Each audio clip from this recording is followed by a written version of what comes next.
Yo guys, what is going on? Here at you with my 4th place Ultimate Cup deck profile. I played WarGreymon X at the Gen Con convention this past weekend. There was a total of 3 events I attended. There was an Ultimate Cup on Thursday as well as 2 regionals Friday, Saturday. I managed to get 4th place with this list on the Ultimate Cup. On myself some fancy prize cards, so that was really cool. Shout out to you guys if I met you at Gen Con. Everyone I met was really cool. And then I also top 32'd the second day, and I actually played this today, like Sunday at my store championships. Managed to secure first as well as my invite for the season. So I do want to kind of update this list. I know I posted a WarGreymon X list a little while ago, but this one is very, very tested, and I think it's seen a relative amount of success when I've been using it. So I'll have my, if you're curious, I'll have my matchups from the Ulti Cup on screen here, but really the most difficult matchup was going to be Alphamon. Alphamon's the deck to beat in this format, and because you've got the retaliation blocker effects, because you got WarGreymon, it's very, very difficult to be able to get through to that deck and beat over their guys or kill their guys, especially because that deck is so consistent. So usually they're making their stack faster than you. I only lost in Swiss at the Ulti Cup was ironically to D-Reaper, a deck that you should have a pretty solid matchup against, because they really don't have a lot of removal and their security isn't really strong aside from Gatekeeper, but I just bricked both games, so I wasn't really able to do much. But anyways, let's go ahead and get into the list if you guys are curious. Of course, I kind of already been messing around with this. This is going to be 4 copies of Koromon. I am playing the BT9 Koromon because you're really typically only swinging once or twice with your stack. You're not promoting too much as opposed to something like Black WarGreymon. You definitely want to have the DP as opposed to the drawing. There are a lot of consistency cards in this deck, but the DP is very, very important. You're trying to make an unkillable stack, basically. You've got protection from card effects, but not really from battle, so hence why you're playing the DP boosts. For the rookies here, playing 4 copies of the promo Agumon. Of course, this one is the best one to evolve over. Plus 2,000 is really, really powerful. With this plus the egg, you're looking at plus 3k during your turn, so that already puts your WarGreymon X to 15. Puts like your BT1 WarGreymon to 14, pretty decent threshold. So this one's of course really important. And then lots of consistency rookies. So of course the 4 copies of the BT5 Agumon, search your Agumon here. So on play reveal top 3, add a Greymon plus an Omnimon. I am actually playing a decent amount of Omnimons in this list. So being able to get the plus 2 early on is really, really powerful. And then of course being able to grab the X antibody Digimon as well, Greymon X, Metal Greymon X, as well as your WarGreymon X, and having this card, being able to search, and then following it up with the 4 copies of Agumon X is very, very powerful. There are a lot of times when, like, if you're at 3, for example, you can play this, or even if you're starting out turn 1, you play this, get a search, Digivolve Agu X, draw a card, get another search, because this effect is on play, on evolve, and you Digivolve 0 from Agumon. This one is really important because, of course, it's a consistency card as well, searches your pieces, but then also searches your X antibody, where this deck is much more reliant on your X antibody option card versus some of the other decks. This deck really needs that card to be able to function and pull off your Mori combo that I'll kind of talk about in a little bit. But that's going to do it for the level 3 Digimon, simple and clean, just 12 rookies there. And then for the champions, I'm actually playing a really small champion count.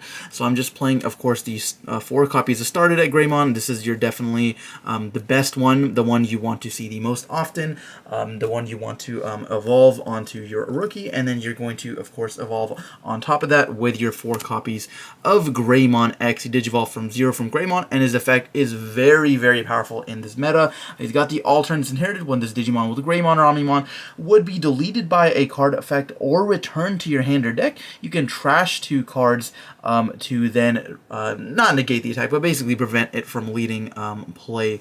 So having a layer of protection over your big stack that you spent a couple of turns building is very powerful indeed. Of course, synergizes really well with Cool Boy and stuff. These are like your main champions. Evolving this before the Greymon, like if you don't have this Greymon, is like fine. Typically, you only want to do it if you got like Agu X underneath. You want at least one layer of protection. Those are the main ones. And then lastly, just one copy of a Goonimon. Funny enough, I actually didn't really resolve this at the Ulti Cup like whatsoever. There's a lot of excavating in this deck, so this card isn't searchable whatsoever. So it usually wound up at the bottom quite a bit. But during my regional experience when I top 32, I actually did see this quite a bit. And there's a lot of times where you can go for a game with this. Just hybriding for game is still really, really powerful strat, and you definitely want as many ways to kill your opponent as humanly possible. Then for the level 5s, of course, playing the standard kind of lineup here. Going to be playing, at least for this one, this is going to be 4 copies of Metal Greymon X.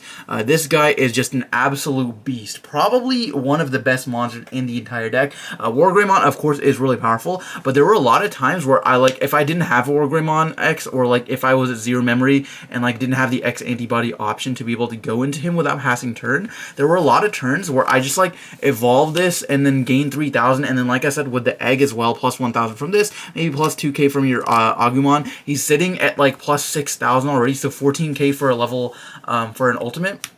In my store championships today, I kind of bricked. So there's a turn where I like hard played a Greymon, and then he after my opponent passed turn, I like evolved Greymon X, stuck X antibody underneath, digivolved this, and it's like 11,000 like checking 3 cards. So this card by itself is like really, really powerful. The plus 3,000 is also powerful because it is actually until the end of your opponent's next turn. A lot of people actually forget that this isn't just during your turn, like for the turn. So it makes it harder for your opponent to swing over your WarGreymon X because you'll be 15k during their turn. And then for the other level 5s, I am playing just 3 copies of Metal Greymon Alterius mode. This card is absolutely crazy. Being able to digivolve from 0 for Metal Greymon is really, really nice. That really comes up because you can stack it on top of itself, since its name is always treated as Metal Greymon, and then it's one evolve. If you got a tamer, you can pop something with 5k or lower. It is really, really crazy. Against Mastamon, I played this and I was popping their Gatos constantly, popping their Gazimon, stuff like that, so it's really, really powerful. And of course, he's got the same all-turns effect as the Greymon X, so again, another layer of protection. If you've got this as well, you can sometimes have 2 protections from like Mega Deaths or like Fly Bullets or stuff. So I had a lot of really, really close encounters with this. This card is just phenomenal.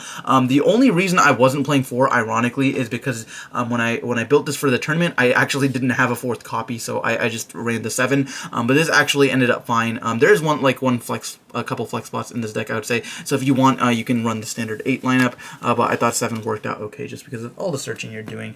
And then for the level 6s, of course, playing your main boss monster, the 4 copies of the WarGreymon X. This guy does a few things. So first of all, he's got the condition where you can digivolve from 1 for WarGreymon, and then when a card is removed from your opponent's security stack, you get to gain 1 memory. That is not once per turn. It's also during all turns. So when you're swinging with him and you're checking like 3 cards, you will 1 by 1 gain 1 memory all the way up back until you've gained 3. And the end of attack, if he's got WarGreymon or X antibody underneath him, you can just delete any Digimon with lower DP less than or equal to him. So that is just a really, really crazy like single targeting effect.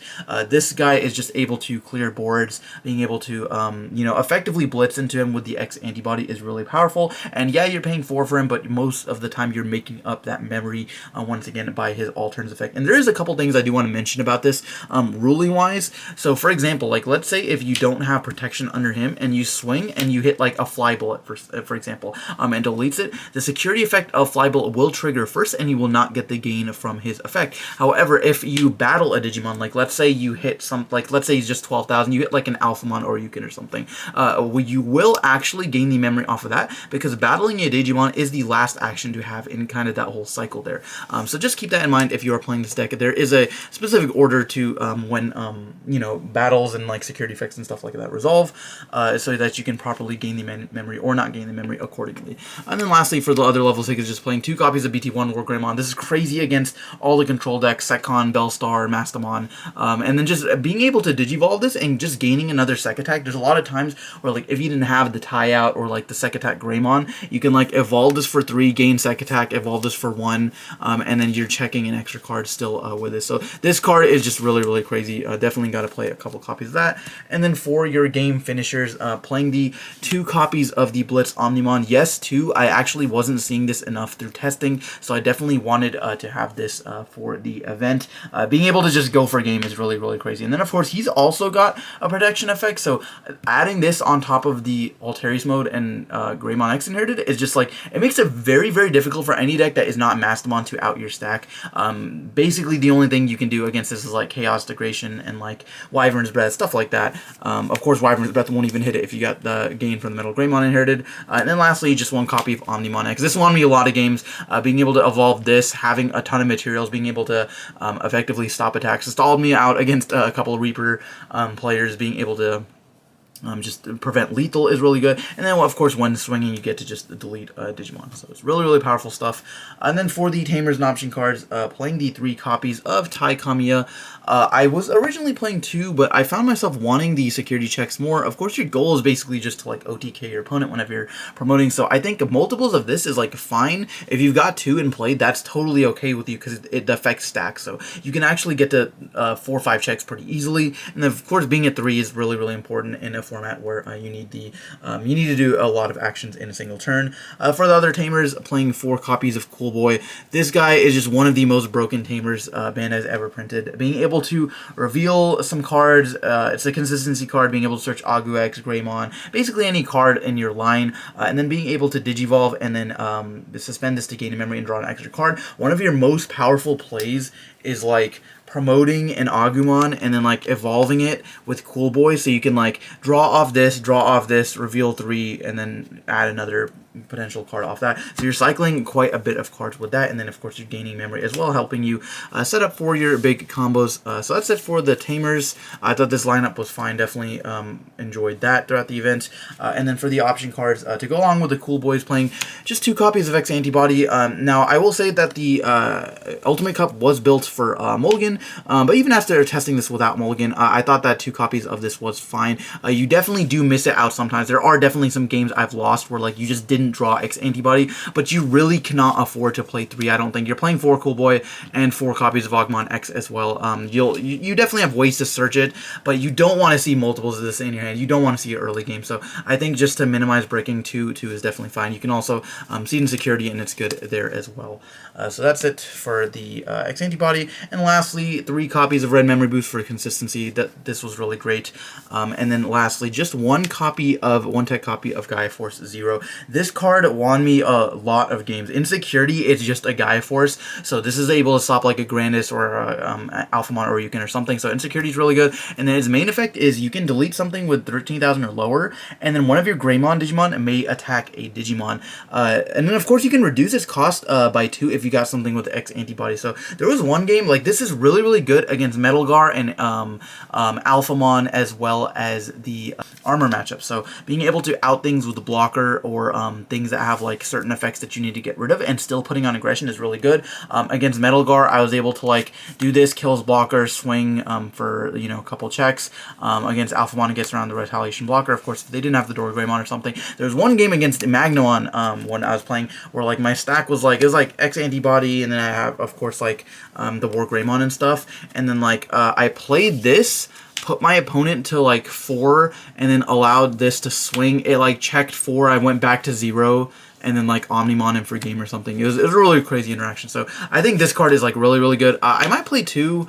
It's just, like I said, it gets a little bit bricky, and you need to see like your combo pieces and stuff, so I don't think you can really afford to play that many defensive cards. But anyways, guys, yeah, that is going to do it for the list. Let me know what you guys think down in the comments section below about WarGreymon X. To me, it's a really, really fun deck. Has a lot of board control, some consistency issues, of course, but I think I've kind of made it about as viable as I think is possible. But if you guys are big red players, don't be afraid to take this to locals or maybe some sort of event coming up in your area soon. Anyways, guys, that's going to do it for this one. Thanks for watching, and we'll see you next time.